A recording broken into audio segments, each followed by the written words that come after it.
오늘의 주요 뉴스입니다. 추석 연휴가 6일이 되면서 정부와 기업들이 내수 활성화를 위해 대대적인 할인 행사에 나서고 있습니다. 은행권이 본격적인 하반기 공개 채용에 돌입합니다. 전통적인 뱅커를 선호했던 이전과 달리 디지털 특화 인재 영입에 나서는 분위기입니다. 식품업계가 수입 비중이 높은 밀가루 대신 가루쌀 생산 확대에 속도를 내고 있습니다. 이슈플러스에서 자세히 알아보겠습니다. 수도권 아파트 매매 수급 지수가 1년 2개월 만에 90선으로 올라섰습니다. 매수 심리가 회복되는 모양새입니다.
여러분 안녕하십니까? 센 경제라이브 시작합니다.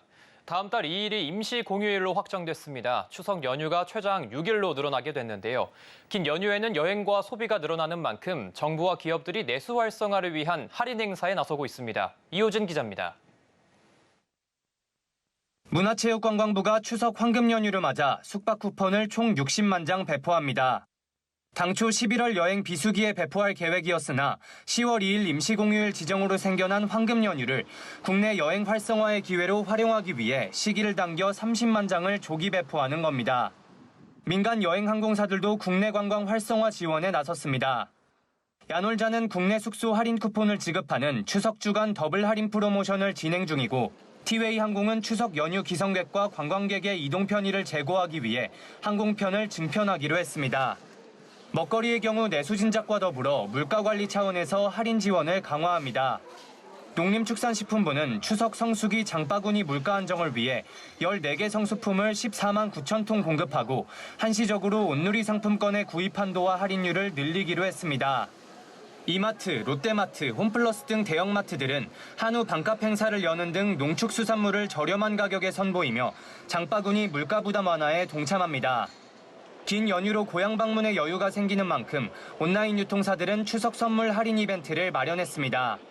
쿠팡은 오늘부터 약 2주간 추석 선물 세트를 최대 50% 할인하는 사전 예약을 시작했고, 티모는 오는 7일까지 몬스터 추석 메가 세일을 진행합니다. 소비자들이 그 한 2년 동안 이제 고물가에 시달렸기 때문에 기획전이라든가 1+1이라든가 소비자 입장에서는 조금 더 저렴하게 구매할 수 있는 기회를 많이 제공받는다면 그 소비가 많이 활성화될 수 있는 계기가 될 걸로. 이번 추석 연휴 기간엔 다양한 현장 문화 행사도 계획됐습니다. 이달 28일부터 30일까지 청와대 대정원에서 K-뮤직 페스티벌이 무료로 열리고 같은 기간 국립현대미술관과 4대궁, 종묘 및 조선왕릉 등 22개소가 무료로 개방됩니다. 서울경제TV 이호진입니다. 올 하반기 은행권 채용이 본격화됐습니다. 5대 시중은행에서만 1,000명이 넘는 인재를 뽑는 큰 장이 열리는 건데요. 특히 올 하반기에는 디지털과 투자, 사회공헌 등 특별한 분야 채용도 대거 늘렸다고 합니다. 민세원 기자의 보도입니다. 시중은행들이 올 하반기 채용 계획을 속속 내놓고 인재 찾기를 시작했습니다. 하나은행은 어제부터 180명 규모의 신입 행원 모집에 들어갔고 우리 신한은행도 각각 250여 명을 하반기에 뽑을 계획입니다. 앞서 은행들은 상반기 채용 규모를 크게 늘린 탓에 하반기에는 채용 규모를 축소할 거란 전망도 있었는데 각사의 하반기 신입 채용 규모를 보면 오히려 더 늘어난 모습입니다. 현재 분위기로 보면 5대 시중은행의 하반기 채용 인원은 1,000명을 넘어설 것으로 예상됩니다. 이는 잇따른 희망퇴직에 따른 인력 이탈과 당국의 청년 일자리 활성화 주문과도 무관치 않아 보입니다. 실제 올 초 5대 은행에선 2,252명이 희망퇴직을 했습니다. 올 하반기 채용에선 디지털 전환 관련 분야인 정보통신기술 ICT와 사회공헌 업무 분야인 동반성장과 같은 특별한 업무 채용도 눈길을 끕니다. 디지털 뱅크로의 전환이 완전히 가고 있잖아요. 실질적으로 데이터 인력이라던가 계속 내부적으로도 키우려고 하는 상황이고, 특히 디지털 전환이 필수 생존 전략이 된 상황 속 일반 창구 행원 수요는 줄고 ICT 인재 수요는 급증하고 있다는 전언입니다. ICT 인재는 하반기 수시 채용이 더 늘 것으로 예측됩니다. 또 기업금융 부문을 분리 채용하는 것도 주목받습니다. 우리은행은 올 하반기부터 일반 부문을 기업금융과 개인금융으로 나누고 기업금융 비중을 높였습니다. 국민은행도 상반기부터 UB와 IB 부문을 세분화해서 공고를 냈습니다. 은행권 한 관계자는 IB 분야는 전문성이 필요한 만큼 기계 대체가 어려워 선발 단계부터 알맞은 인재를 뽑아 육성하려는 분위기라고 설명했습니다. 빠르게 변화하는 디지털 금융 환경과 맞물려 이른바 전통 뱅커상의 인재 지형도 크게 변하는 모습을 보입니다. 서울경제TV 민세원입니다.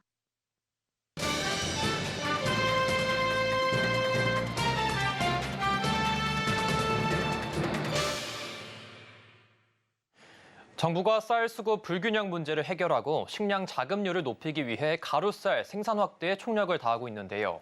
이 생산 확대와 함께 소비 활성화를 위한 민간 식품기업과의 협업도 활발히 진행 중이라고 합니다. 이 가루쌀이 무엇인지, 정부와 식품업계가 어떤 노력을 하고 있는지 서지은 기자와 얘기 나눠보도록 하겠습니다. 안녕하십니까? 네, 안녕하세요. 네, 이 가루쌀이 전략 작물로 분류되는 걸로 저는 알고 있는데 일반 밥쌀과 어떤 차이가 있죠? 네, 일반 밥쌀과 달리 가루쌀은 밀가루를 대체하기 위해 만들어진 품종입니다.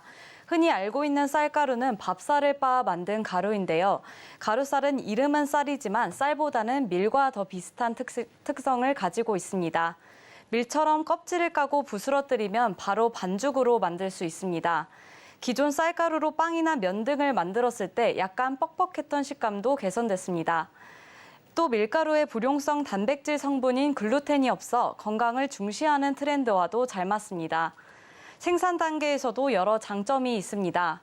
기존 논밭 그대로 가루쌀 재배를 활용할 수 있어 여러 장점 중 하나로 꼽힙니다. 또 가루쌀 생육 기간이 짧아 밀과 이모작을 할 수 있는 게 국산 밀 생산을 늘리는 효과가 있습니다. 관련해서 농식품부 관계자 이야기 들어보겠습니다. 일반적으로 쌀 모내기는 저희가 5월 중하순에 하는데 가루쌀 모내기는 6월 말이랑 7월 초에 이루어집니다.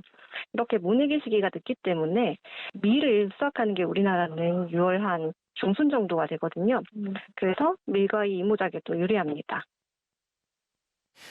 네, 현재 정부에서 밀가루 대신 이 가루쌀 소비를 좀 촉진시키려고 하고 있는 것 같은데 이유가 어떻게 됩니까? 네, 밥쌀 소비가 급격하게 줄면서 쌀 공급 과잉이 문제가 되고 있기 때문입니다. 한국농촌경제연구원에 따르면 국민 1인당 쌀 소비량은 2000년 93.6kg에서 지난 2021년에는 56.9kg으로 40% 줄었습니다. 하지만 쌀 생산 농가는 공급을 갑자기 멈출 수 없어 쌀 수급 불균형 현상이 나타나는 것입니다. 이런 상황에서 가루쌀 산업 활성화가 쌀 수급을 완정화시킬 수 있는 하나의 대안으로 떠오른 것입니다. 동시에 1.1%에 불과한 밀 자급률을 개선할 수 있는 것으로 기대하고 있습니다. 쌀을 식품 원료로 사용하기 위해서는 물을 불리고 분쇄해 다시 건조해야 하는 등 비용과 시간이 많이 듭니다. 이에 비해 가루쌀은 기존 쌀 가공식품의 한계를 극복할 수 있을 것으로 전망하고 있습니다. 네, 앞서 말씀드린 것처럼 이 식량 자급을 위한 전략 작물인 것 같은데 정부에선 가루쌀 이 생산 확대를 위해 현재 어떤 노력을 하고 있습니까? 네, 우선 가루쌀 생산 단지를 확대합니다. 네. 정부는 내년까지 가루쌀 생산 단지를 1만 헥타르까지 확대한다고 밝혔습니다. 생산량도 5만 톤까지 늘리고 2025년에는 8만 톤, 2026년 20만 톤까지 생산량을 늘릴 계획입니다. 가루쌀 재배 농가에 지원금을 지급하기도 합니다. 기존 벼를 재배하던 곳에 가루쌀을 재배하면 1헥타르당 100만 원을 지원하며 밀이나 조사료 등과 이모작을 하면 최대 250만 원을 지급합니다. 이렇게 생산한 가루쌀은 전량 정부가 의무 매입합니다. 농림축산식품부는 올해 식품기업이 가루쌀 제품 개발 사업에 참여하는 만큼 내년에는 쌀 수요가 더욱 증가할 것으로 기대하고 있습니다. 지난 3월 농식품부는 올해 가루쌀 제품 개발 지원 사업 수행업체를 선정했는데요. 신제품 개발에 드는 비용을 업체당 최대 2억 원까지 지원합니다. 가루쌀 제품 개발 사업엔 면류 4종, 빵류 5종, 과자류 7종, 가루류 3종 등 최종 15개 업체와 19개 제품이 선정됐습니다. 농심과 하림, SPC 삼립 등 쟁쟁한 기업들이 이름을 올렸습니다. 네, 이렇게 생산이 늘어나게 되면은 좀 소비하는 방법들도 좀 다양해져야 할 것 같은데 이 부분은 좀 어떻게 준비하고 있습니까? 네, 가루쌀을 활용한 제품 개발 생산에는 식품 기업들이 나서고 있습니다. 대표적으로 하림에서는 가루쌀로 만든 라면을 출시했습니다. 하림은 국내 대표 닭고기 가공업체인 만큼 닭을 활용해 육수를 냈는데요. 맑은 국물과 얼큰한 국물 2가지 맛으로 구분됩니다. 특히 기름에 튀기지 않고 열풍으로 건조시키는 공법으로 만든 겉면이 특징입니다. 앞서 정부는 하림 외에 농심, 삼양 등 15개 업체를 가루쌀 제품 개발 기업으로 선정한 바 있는데요. 이 사업은 다음 달까지 마무리돼야 하는 만큼 농심과 삼양 등 타 라면 업체에서도 조만간 가루쌀 제품을 선보일 예정입니다. 네, 현재 지금 이 가루쌀 소비 방법이 주로 라면에 좀 많이 활용되고 있는 것 같은데 다른 사례는 좀 없습니까? 네, 앞서 SPC는 가루쌀을 활용한 베이커리 제품을 출시했습니다. 가루쌀은 일반 쌀 대비 굳지 않고 발효 속도가 빨라 베이커리 개발에 적합한 것으로 알려져 있습니다. 이번에 출시한 가루쌀 식빵과 휘낭시에는 중대형 마트에서 구매할 수 있습니다. NS홈쇼핑은 오는 15일부터 이틀간 하림 퍼스트키친에서 열리는 푸드페스타에서 가루쌀 알리기에 나섭니다. 가루쌀의 생산과 가공 과정을 소개하고 빵, 과자, 면, 맥주 등 가루쌀로 만든 제품을 시식할 수 있는 홍보존도 마련됩니다. 네, 지금까지 서지은 기자와 가루쌀 관련 정부 정책과 식품가들의 제품 개발 현황에 대한 이야기 나눠봤습니다. 고맙습니다.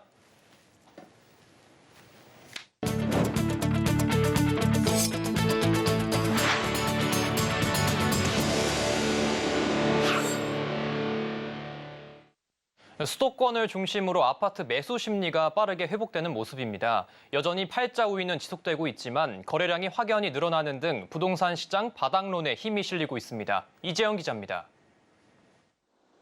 수도권 아파트 매매 수급 지수가 14개월 만에 90선으로 올라섰습니다. 한국부동산원이 발표한 주간 아파트 수급 동향에 따르면 이번 주 수도권 아파트 매매 수급 지수는 90을 기록했습니다. 이 지수가 90대를 기록한 건 지난 2021년 6월 20일 이후 약 1년 2개월 만에 처음입니다. 매매 수급 지수는 기준선인 100을 밑돌 경우 집을 사려는 사람보다 팔려는 사람이 많다는 뜻입니다. 반대로 100보다 높을수록 매수세가 강하다는 의미입니다. 지난해 말까지만 해도 65까지 떨어졌던 점을 감안하면 최근 매수 심리가 빠르게 회복되고 있다는 걸 확인할 수 있습니다. 지역별로 살펴보면 경기가 90.8로 2주째 90선을 이어가고 있고 서울과 인천도 각각 89.2, 88.6을 기록하며 90선을 앞두고 있습니다. 시장에서 당분간 아파트 가격 상승세가 이어질 전망이 높다라는 부분들이 조금 지배적이기 때문에 빠르게 회복했다라고 볼 수 있을 것 같고요. 아무래도 최근 가격 회복세 속도가 빠르다 보니까 시장에서 심리도 빠르게 움직이는 것 같아 보입니다. 수도권 아파트 거래량 회복세도 수치로 확인되고 있습니다. 국토교통부 주택통계에 따르면 7월 수도권 주택 매매량은 약 2만 2천 건으로 지난해 같은 달보다 32.5% 증가했습니다. 특히 서울의 경우 같은 기간 거래량이 4천 건에 육박해 지난해 같은 달과 비교해 3배 이상 뛰었습니다. 서울경제TV 이지영입니다. 동대문 디자인 플라자의 오로라가 펼쳐지는 장관이 연출됐습니다. DDP 외벽엔 AI로 자연을 형상화한 작품이 등장했는데요. 서울라이트 DDP 현장에 김효진 기자가 다녀왔습니다. 북극권에서만 볼 수 있는 천체 현상, 오로라가 DDP 잔디광장 하늘에 떴습니다. 시민들은 이 장면이 신기한 듯 사진으로 담습니다. 서울시와 서울디자인재단이 주최한 비축제, 서울라이트 DDP 현장. 스위스 환경예술가 댄 아셔가 수증기와 레이저로 오로라 현상을 표현한 보레알리스를 선보인 겁니다. 오로라 현상을 제안한 작품 보레알리스는 관람객이 작품 속으로 직접 들어가 감상할 수 있습니다. 실시간으로 변하는 작품 속을 걷다 보면 기술로 재현한 자연 현상에 압도됩니다. 프랑스 디지털 아티스트 미구엘 슈발리에는 DDP 외벽에 레이저로 작품을 펼치는 미디어 파사드 메타 네이처 AI를 선보였습니다. 높이 40m, 너비 200m 크기의 작품으로 AI를 활용해 가상의 정원을 표현했는데 실제 자연에서 볼 수 없는 색감과 나뭇잎 모양 등이 형상화됐습니다. 두 작가는 기술을 이용해 자연을 표현한 작품을 통해 실제 자연과 기술적 자연이 공존할 수 있을까라는 질문을 던졌습니다. 지난 2019년 첫 선을 보인 서울 라이트 DDP는 올해 처음으로 가을과 겨울 연 2회 개최됩니다. 서울 디자인재단은 이 행사를 공공전시, 공연과 엮어 브랜드화하고 기업과 협업도 확대할 계획입니다. 공공전시, 공연 등을 묶어서 축제 브랜딩의 장으로서 거듭나려고 합니다.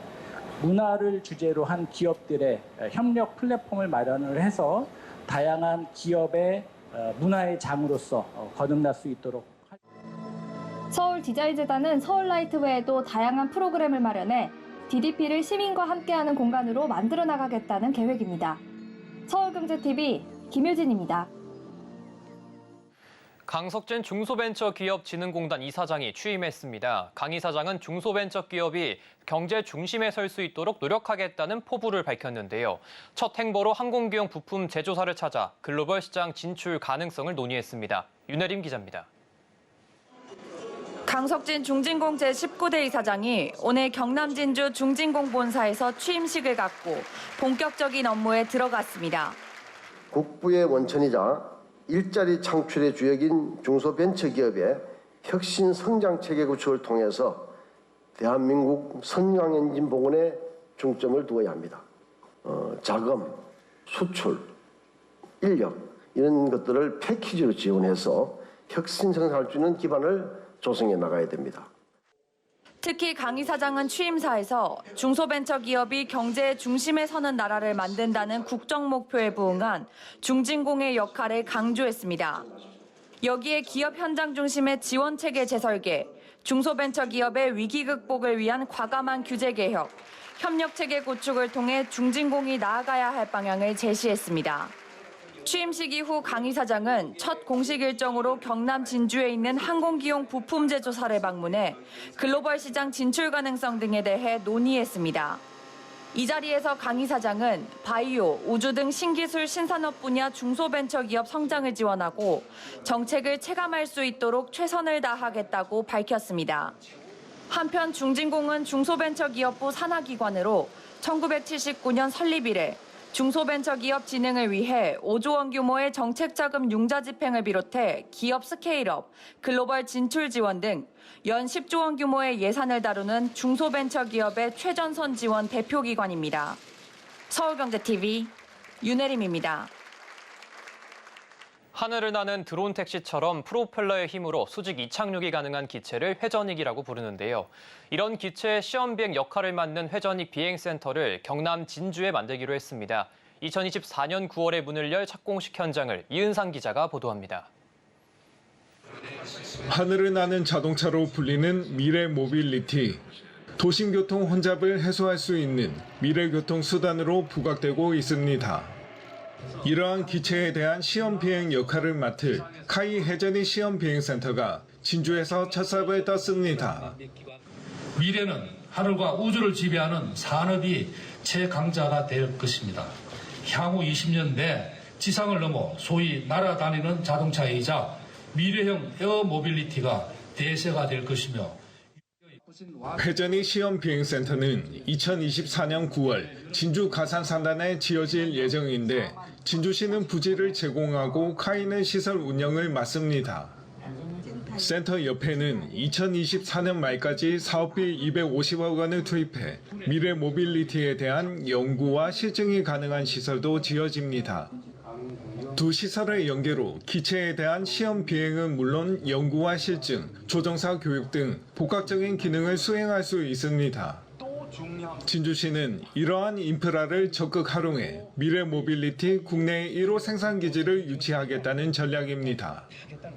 내년 말 정도 되면은 부품에 대한 연구 실증센터 그리고 완제품에 대한 시험 비행센터까지 완비가 되기 때문에 향후에 생산 기지를 유치할 때 아주 유리한 조건에 회전익 비행센터 설립이 미래 모빌리티 산업 선점의 마중물이 될 수 있을지 관심이 쏠리고 있습니다. 서울경제TV 영남 이은상입니다.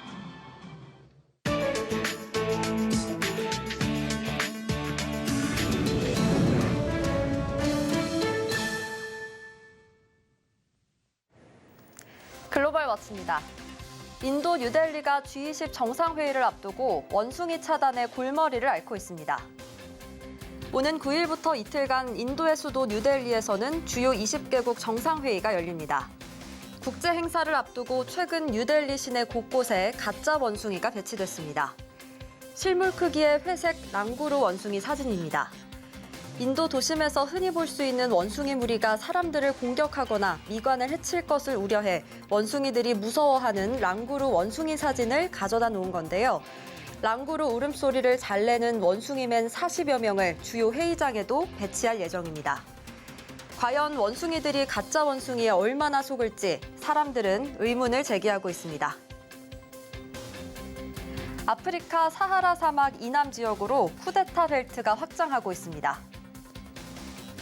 가봉에서 군부 쿠데타로 대통령이 축출되고 쿠데타를 이끈 새 지도자가 오는 4일 취임할 예정입니다. 장기 집권을 이어오던 봉가 대통령 일가의 횡령과 부정부패가 불씨가 됐는데요. 이외에도 국민들은 치안 불안과 경제난에 고통을 호소해왔습니다. 가봉은 아프리카 사하라 사막 남부에서 국내 총생산 규모가 4번째로 높은 국가지만 국민 3분의 1이 빈곤에 시달리고 있습니다. 가봉 쿠데타까지 합쳐 최근 5년 동안 아프리카에서는 총 8번의 정권 전복이 발생했습니다. 고령의 미국 공화당 상원 원내대표가 기자회견에서 돌발 행동을 보이면서 논란이 되고 있습니다. 올해 81살인 미치 맥코널 상원 원내대표가 켄터키주 커빙턴에서 기자회견을 하고 있습니다. 2026년 선거 출마 여부에 대한 질문을 받자 멍한 표정을 짓더니 그대로 정지 화면처럼 굳어버리는데요. 무려 30초 동안 침묵이 이어졌습니다. 보좌관이 다가가 기자들에게 크게 말해달라고 요청하면서 가까스로 사태를 수습했습니다. 앞서 지난번 열린 기자회견에서도 맥코널 원내대표는 한참 동안 말을 잇지 못하면서 건강 이상설이 제기된 바 있습니다.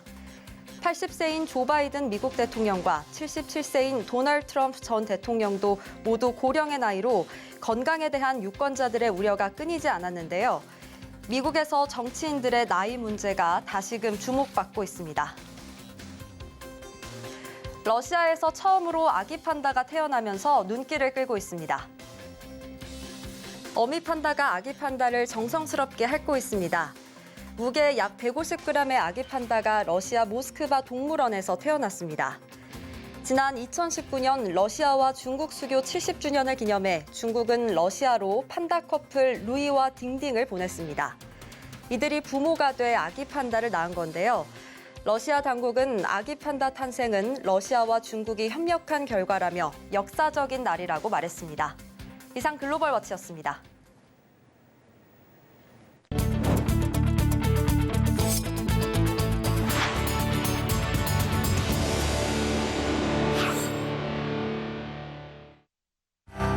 한국전력이 차기 사장으로 김동철 전 의원을 임명하기 위한 절차에 본격 착수합니다. 새 한 전 사장은 오는 18일 임시 주주총회에서 선임될 예정입니다. 현대차그룹과 LG에너지솔루션이 미국 조지아주 브라이언 카운티에 건설 중인 전기차 배터리 생산 시설에 약 2조 6,500억 원을 추가로 투자하기로 했습니다. SK가 세계 동박 1위 기업 왓슨의 모회사인 론디안 왓슨의 지분 매각을 검토 중인 것으로 알려졌습니다. 매각 시 발생하는 차익은 약 1조 원 규모로 예상됩니다. 넷마블이 모바일 게임 몬스터 길들이기 등 기존 출시 게임을 잇따라 종료했습니다. 수익성이 낮은 구작보다는 신작 개발에 집중하겠다는 취지입니다.